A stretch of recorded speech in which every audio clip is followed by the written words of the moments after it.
Giornale Radio delle Marche.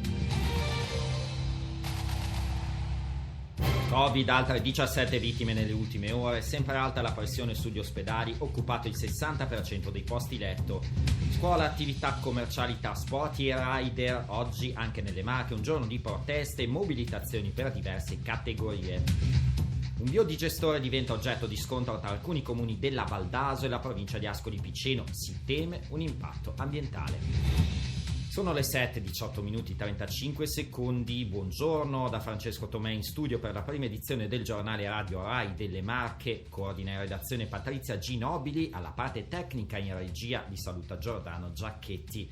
L'andamento della pandemia in apertura, il Covid nelle Marche, nelle ultime 24 ore ha fatto altre 17 vittime, 10 uomini e 7 donne di età compresa tra i 62 e i 96 anni. Resta nel frattempo molto alta la pressione sugli ospedali, il 60% dei posti letto è occupato sia nei reparti ordinari che nelle terapie intensive e anche nonostante i 47 dimessi di ieri, il totale dei ricoverati aumenta di 2 unità, sono complessivamente 961 le persone ricoverate per Covid in regione, di cui 157 in terapia intensiva e poi altri 110 pazienti sono in osservazione nei pronto soccorso. Ed è già un'immagine simbolo quella di un'infermiera che accarezza un piccolissimo paziente Covid. La foto è stata scattata all'ospedale Salesi di Ancona. Barbara Marini ha intervistato la protagonista, Katia Sandroni. Una carezza può costruire casa anche in una stanza isolata di terapia intensiva Covid dell'ospedale pediatrico Salesi di Ancona. Si fa strada attraverso figli e tute e arriva al sorriso di Matteo, 7 mesi, in quel lettino dopo un intervento all'intestino. Positivo al virus lui, positiva la mamma. Ma non è mai solo. Katia, infermiera, gli ha fatto compagnia più volte. Lui voleva giocare, voleva che gli facessi le coccole, era un bambino di 7 mesi, come tutti. Un anestesista legge la tenerezza attraverso una telecamera di sorveglianza e scatta una foto. Arriva la mamma di Matteo che la pubblica. E lo sguardo di tutto il web, milioni di visualizzazioni, è commosso per quel bambino che sorride, nonostante le tute, i fili, nonostante il Covid. Noi la mamma gli avevamo mandato sempre le foto del bambino che stava bene, che dormiva, che stava con noi. Quindi lei era tranquilla, perché lui non è stato mai lasciato da solo. E la riconoscenza della mamma di Matteo, che ora segue il suo bimbo a casa, sta scritta in una lettera indirizzata a tutti quelli che hanno accompagnato la sua famiglia nei giorni della paura. Ora il bimbo sta a casa, logicamente i primi giorni sono di massima apprensione per tutti, ma supereremo anche questo momento sapendo di poterci rivolgere a persone competenti. Un riconoscimento di un lavoro faticoso, quello di Katia, mamma anche lei di 2 bambine in un momento duro, con le ferie bloccate e riposi che spesso saltano. Però la forza arriva anche dai bambini, come Matteo. Ti danno proprio questo conforto che ti dici ce la posso fare, loro ce la fanno, ce la faccio pure io. Sarebbe sotto controllo il focolaio con 47 contagiati nel carcere di Villa Fastiggi a Pesaro, lo ha comunicato il garante dei diritti per le Marche Giancarlo Giulianelli. Il contagio sarebbe stato determinato dall'ingresso di un nuovo detenuto che dopo aver presentato sintomi è stato subito trasferito in ospedale. Gran parte dei detenuti contagiati sono comunque asintomatici, alcuni si sono già negativizzati e sono stati attivati tutti i protocolli di contenimento dell'epidemia. Scuola, attività commerciali, trasporti e rider, ossia coloro i quali consegnano a domicilio ad esempio il cibo. Oggi anche nelle Marche un giorno di proteste e mobilitazioni per diverse categorie pronte a scendere in piazza. Maria Chiara Perri. Un caldo venerdì di proteste, manifestazioni e scioperi oggi nelle Marche. In contemporanea in 60 piazze d'Italia, nella nostra regione ad Ancona, in piazza Roma e al campus scolastico di Pesaro, mobilitazione di docenti, studenti e genitori, rompiamo gli schermi perché questa casa non è una scuola. Per chiedere a gran voce il ritorno in classe lo stop alla didattica a distanza. Sempre in mattinata, Piazza del Popolo a Pesaro accoglierà la manifestazione unitaria di commercio, artigianato, ristorazione e turismo, insieme per difendere il diritto al lavoro, la richiesta di poter riprendere la propria attività interrotta dalle restrizioni anti-Covid. Sciopero nazionale poi del trasporto pubblico, indetto dai principali sindacati di categoria. Nelle Marche è previsto un incontro dei rappresentanti dei lavoratori con il prefetto di Ancona. Oggi è anche il No Delivery Day. Si fermano i rider, precari giovani e meno giovani che fanno consegne casa per casa. L'appuntamento è a Civitanova con un presidio davanti a un fast food, ma tutti sono invitati a esprimere solidarietà evitando di fare ordini a domicilio. La cronaca: è stato espulso e sarà rimpatriato in Nigeria Il quarantenne che il 3 ottobre del 2019 seminò il panico tra passanti e automobilisti brandendo una roncola vicino al cimitero di Fermo. Qualche ora più tardi era stato bloccato dai poliziotti. Il quarantenne era stato condannato a 2 anni e 2 mesi di carcere, in parte scontati ad Ancona. E un poliziotto della questura di Pesaro ha salvato una ragazza della zona di Fano che aveva annunciato l'intenzione di uccidersi. La giovane è stata prima cercata sui social e poi chiamata telefonicamente prima di essere individuata. Successivamente l'hanno raggiunta i carabinieri che l'hanno messa in contatto con i genitori. Tra i settori dell'economia regionale più colpiti dalla pandemia di Covid c'è quello degli strumenti musicali. Dallo storico distretto di Castelfidardo la richiesta al governo di sostegni specifici. Sentiamo.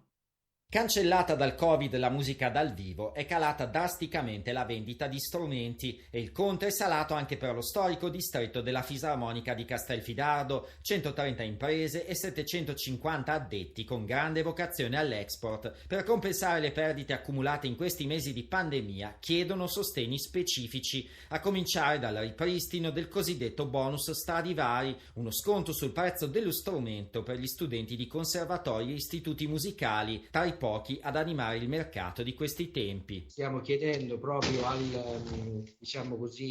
governo che lo strumento musicale per chi studia deve essere riconosciuto come bene didattico. Ciò significherebbe un abbassamento dell'IVA, altra grande richiesta del comparto musicale marchigiano, e non solo sugli strumenti ma anche per la didattica. Non è possibile che anche gli allievi o chi si avvicina a un corso di musica debba pagare su una quota che giustamente la scuola richiede il 22% dell'IVA. Per 4 chiediamo troppo, al 10, e questo è per contribuire anche ad allargare e a far avvicinare le persone alla musica.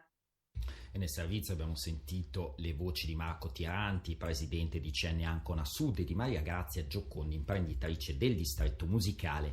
Cambiamo argomento, andiamo nel Maceratese dove c'è un unico comune dove ad oggi, a distanza di oltre un anno dall'inizio dell'emergenza sanitaria, non ci sono positivi al Covid-19. Giovanni Pasimeni ha intervistato il sindaco Matteo Pompei e Renzo Senzacqua, titolare di un supermercato. Con le nostre forze di polizia locale noi controlliamo il nostro territorio, pertanto le segnalazioni vengono anche dai cittadini se abbiamo delle situazioni particolari, persone da fuori che magari non capiamo perché sono qua e magari vediamo anche turisti senza dispositivi di protezione e questo fa scattare l'allarme a noi amministratori. Monte San Martino, 600 metri sopra il livello del mare, l'unico comune covid-free nel Maceratese. Molti turisti, anche stranieri, l'hanno scelta come meta non solo per le vacanze, ma anche per viverci. Tra i 700 abitanti la metà risiede in centro, la maggior parte sono anziani, in 70, il 10% del totale, hanno meno di 14 anni. Renzo Senzacqua ha 61 anni, da 33 gestisce con la moglie Concetta il supermercato in centro. Hanno a cuore chi vive come loro in paese. La fortuna nostra è di conoscere quasi tutta la gente e quando viene qualcuno magari che non si conosce bene si fa un po' più attenzione, però tutto sommato siamo riusciti a tenere a bada questo Covid fino adesso. La realizzazione di un biodigestore è diventata terreno di scontro tra alcuni comuni della Val d'Aso e la provincia di Ascoli Piceno. Si teme un impatto ambientale che l'azienda nega. Alfredo Aranavolo ha intervistato Daniel Matricardi, sindaco di Montalto Marche, e Simone Autori, amministratore delegato della società 4R.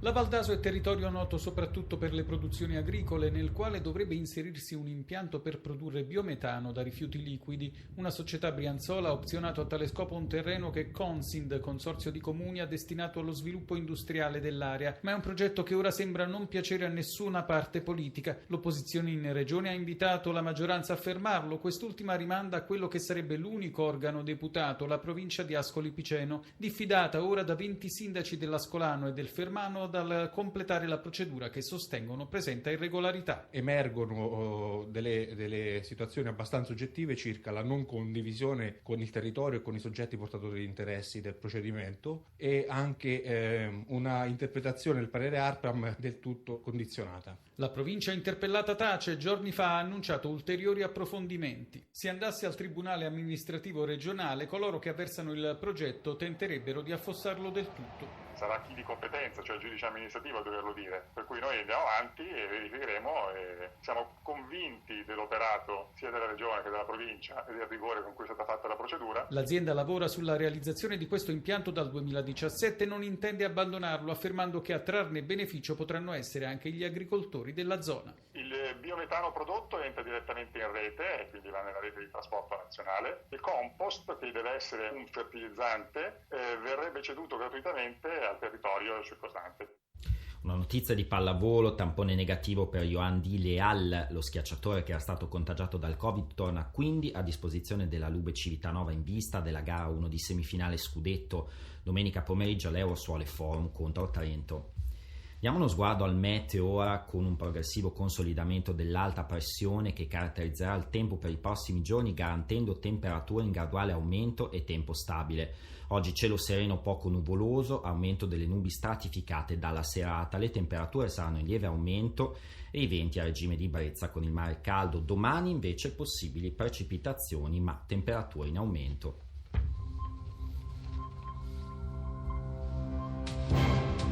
I titoli dei giornali.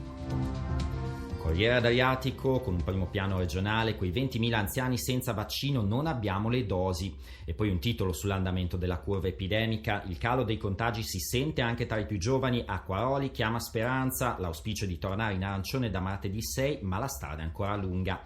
Resto del Carlino di Ancona: lei si vaccina negli USA, la nonna in Italia no. E poi, sempre in tema di vaccini, un'educatrice rifiuta la dose, resta contagiata, chiuso il centro diurni per disabili Girasole di Staffolo. Torniamo sul Corriere Adriatico per un ultimo titolo, sempre in primo piano: nelle Marche le scuole sono pronte a riaprire, lo dice il direttore dell'ufficio scolastico regionale Filisetti. E con questo è tutto, grazie per l'attenzione, torniamo alle 12:10.